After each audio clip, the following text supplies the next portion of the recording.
Some say the blacker the berry, the sweeter the juice. I say the darker the flesh, then the deeper the roots. Some say the blacker the berry, the sweeter the juice. I say the darker the flesh, then the deeper the roots. Colorism. Prejudice or discrimination against individuals with darker skin. Can't be mad at my people because Jim Crow laws were created to separate us, flip us and pimp us, make us feel like we weren't good enough, mentally enslave us. Separate the old and the young, the strong and the weak, the dark-skinned from the light-skinned. Man, did the white man bring black people down to their knees. What kills me is my melanin is so deep that the first queen to give birth to humanity was as dark as me. See, people refuse to acknowledge that history, to praise that true beauty. See, the name they gave her was Eve. Every human being could be linked back to her through one gene. So you mean to tell me I'm not a beautiful black queen? All my life I had to fight a constant battle within. Not because I wasn't beautiful, but because they refused to acknowledge me because of my skin. See, I was called all kinds of names. Some so much they were imprinted in my brain. Thought something was wrong for so many years. Honestly, thought if I scrubbed hard enough I could wash the darker color off my skin. Then I realized nothing I did could change the shell I was born in. I was designed and specially crafted, and everything was the way it was supposed to be. Now I sometimes open my eyes and look around and wish that everyone around me could open their eyes and truly see just how poisonous we are to one another, saying things like, she a baddie because she light skin, or my personal favorite, you cute for a dark skin. And other times it's not even what we say, it's more so what we do. Is so sad how we continue to treat each other. Shit, we might as well be back in the 1800s picking cotton for masks and being sold for less than $2 serving food to our oppressors. It's crazy, we don't even know it, but they have successfully brainwashed us, stolen our souls. Let's keep it real, they're trying to exterminate black people as a whole. Got us gravitating more towards the image that the white man created to dismantle and destroy us, and still we refuse to acknowledge the elephant in the room. Turning our heads when the conversation is being brought up, saying, not today, that shit ain't true. And some of us sit quiet and don't even care because we didn't have to experience that shit firsthand. I said all this to say that colorism is the way to separate us black people. People of all nations and creeds, we have to wake up. Get rid of this vivid image of color we chase and crave so much, or we will forever remain enslaved and bound down by the white man's control. Begging, please, wake up. Look past the flesh and the color and explore deeper into the soul. For the generations to come will be able to hold on to these lessons, and they will begin to unfold. And every person and every woman and every man and every child will be treated with the dignity of someone with fairer skin. And as a people, we will all have the luxury to begin again. So, as you speak all of these wonderful words and dance all these rhythms, there has to be something that you live by, or a certain statement or a word that you live by. So what would that statement or word be? Okay, I think it's really, really important to be an individual and not to worry about what everybody else thinks. Because to me that creates a lot of pressure on yourself, and I've been in spaces where I allow people to make me sad about beautiful aspects about myself. So my quote is be an individual. It's really important to me, and it has been for a really, really long time. Like, I'm my high school classroom engraved inside. Like, more people would get like, you know, I guess their initials, and I was like, oh no, I wanted to say be an individual. That's what I wanted to say, and I was like, okay, you know, like something like out of me. I was like, okay. So I put be an individual, and to me that's super important, and that's part of the reason why my screen name is Individual K. Like on Instagram. I was about to say individual. Individual, and it applies to every aspect of my life. To live with that freedom and to allow myself to be that individual, and to allow and that's my words of wisdom to everybody else is don't worry about what else is going on around you. Be you, because if you're you, you're gonna attract those people to you that are meant to be in your life. When you're trying to be somebody else, this watered down version of everybody else, or the common copy, who wants? We were all born individuals, even twins, which is crazy, right? Even when it comes to C-section, they still gotta take every baby out, one at a time, right? So part of the reason why we have our own fingerprints. Leave your mark. Why do anything else? And even clothing, my fashion. I got to the point where I remember I was dressing like everybody else, because when I was in middle school, I wore a uniform, which killed myself as an artist, Because I was like, my mom was like dressing me up and making me look so great in elementary school. And then I get to middle school, uniform. I was like, no. I was like super sad about it. And then I got to high school where I went to this arts high school in Renaissance High School for the Arts. And I got all this freedom, but I didn't know what to do with it because I was like, I was in uniform. And then that was like around the time when the jerky movement was going on. So I was wearing all these bright color skinnies and this plaid and just stuff that just was not working for me at all. And then there was these 2 girls who always looked super dope to me. I was like, dang, they look dope. And I was like, I walked up to them, I was like super nervous. I was like, where do you guys get your clothes? Like, I really want to dress like that. And they were like, thrift stores. I was like, oh, okay. And they like gave me a list of thrift stores. I was like, okay. And that was in 2010. Ever since then, it's been a beautiful journey for me. Like, that's wonderful. That's wonderful. As we was talking about fashion, you know, every single time I see you, every single time I post something about you, you're always wearing something new. Nothing seems to be repeated. If anything, I don't even think you have the same earrings on. Maybe throw them in the garbage after one time, and that's it. Yeah. Why do you put so much effort into all the outfits you wear? You know, I know Janetta says, you know, I want my freshest day to be in a casket, but why I never knew he said that. That is a good quote. Yeah. I like from, that. What's it called? Long Hill Chief. What's it called? Like Shut up. Yeah. But yeah, why do you put so much effort into trying to dress the way that you do? Try and make sure every outfit slays. I like that.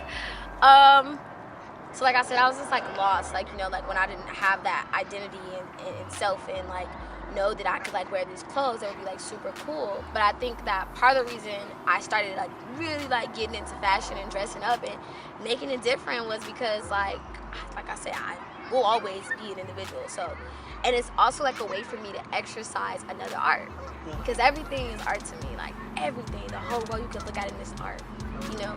And so for me, when I wake up, I don't just see clothes. Like I see a creation. Like I'm like, oh, I could do this and do that, and oh my gosh. So I do repeat clothes, but it's just in a way where a lot of people don't notice, because I'm gonna change something. I'm gonna throw a total different direction, and I'm gonna have a total different inspiration. And so for me, it's like I could be out, I'm like, oh, I love that red shirt. Love that red shirt. And I'm like, ooh, red is a color. Red is the color that I'm wearing tonight. Like, so for me, it's all about creating and just finding another way to create. So when I think that clothes allow me to do that. So I get up, I'm like, ooh. And I actually don't like dresses, even though I'm in a dress today. For a long time, I didn't wear dresses for like 5 years. 5 years. Unless I had to, you feel me? Unless I absolutely had to. Like right? a gathering with yeah, family like a gala or, you know, like a, somewhere you had to pull up. Exactly. Gotcha. But honestly, I just despise dresses for a really long time. Well, one, I appreciate you wearing a dress today. Oh, okay. I was like, what? You just said you don't like wearing dresses, you wearing a dress. Yeah. I appreciate that. So, that means a lot to me personally. Yeah, that's growth. You know, that's for me, like, and then I wouldn't even dress, like, I wouldn't have, like, like, I would be very conservative with the way that I dress.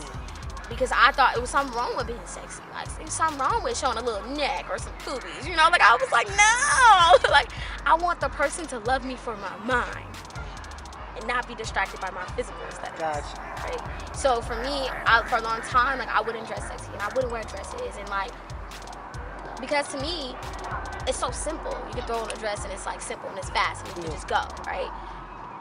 But I wasn't thinking of all the accessories. I was like, well, maybe I can accessorize, you know? Like, I'm like getting older. I should be like wearing my dress. Like, I feel like I should come into myself and not let anything deter me from like wearing a dress, because I think it's too simple. It's like I can make it complex, because you are the complexity. So for me, I was like, hey, like, okay, I'll put on a dress. All right, you know, like. So I started putting dresses on, but like honestly, I always would be in like a turtleneck or like a button up. And I was like really into like button down shirts, jeans, Oxfords on my feet. Like I like love Oxfords to this day. I still love them. And bow ties. Bow ties. Bow ties is my thing. Now I'm just kind of like having a more like grown, sexy kind of look, you know. But I love clothes, so whatever I come up with is what I come up. I'm gonna be more androgynous. Like, I'm gonna be a little more tomboyish this day. Or I'm gonna fuck them up with a dress this day. So it's just like the freedom and the creativity behind it is the reason why I throw my heart and my soul into my clothes. So. Understand that.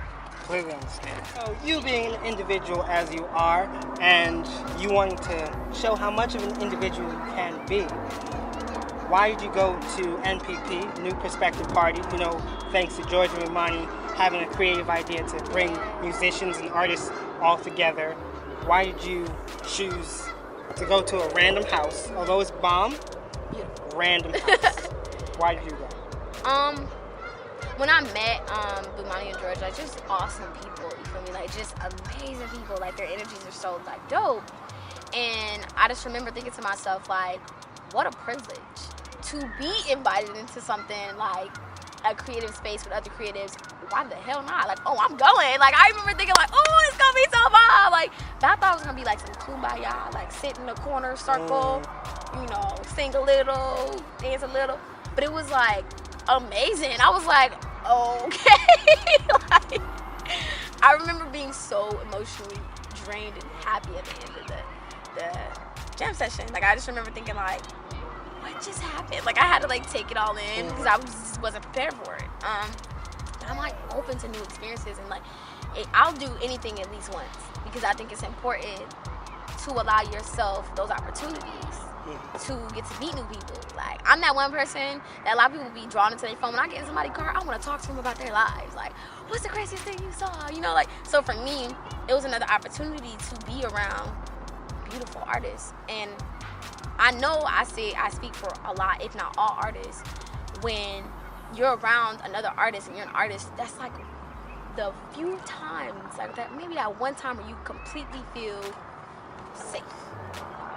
Nobody's judging your art, nobody's judging you, you're just there. It's a free, loving environment. And it's just the air. It's like a breath of fresh air. You're just like, I could let free. I could go free.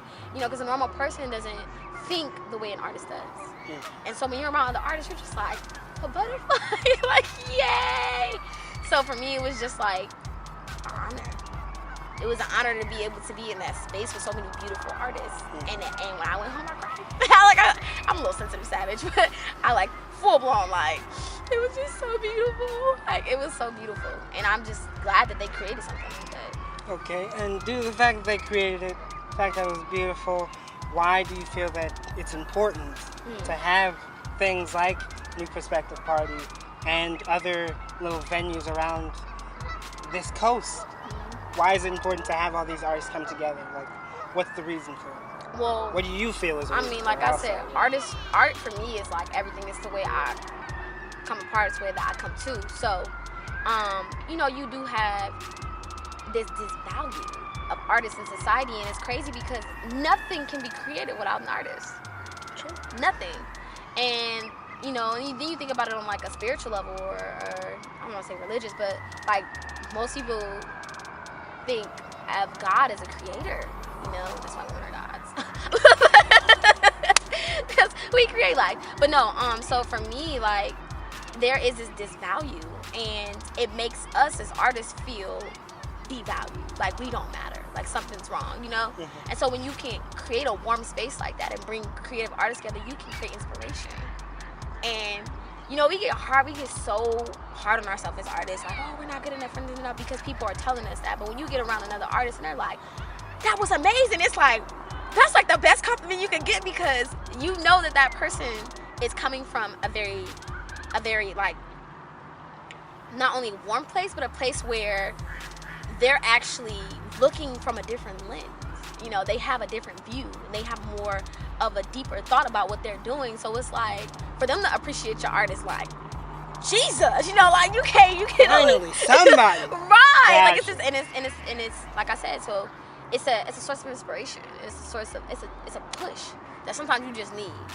You know, you got down on yourself because, feel me, you didn't eat this month or you didn't eat this day because art you don't get paid for, because they just devalue everything about it. And it's just like, but you know, when you go around another artist, they like, let me give you this and you can give me that. Like, it's just an exchange, you know, like, I'm gonna give you a piece of me and you're gonna give me a piece of you, and I'm gonna feel like we just didn't get anything because it was just an even exchange.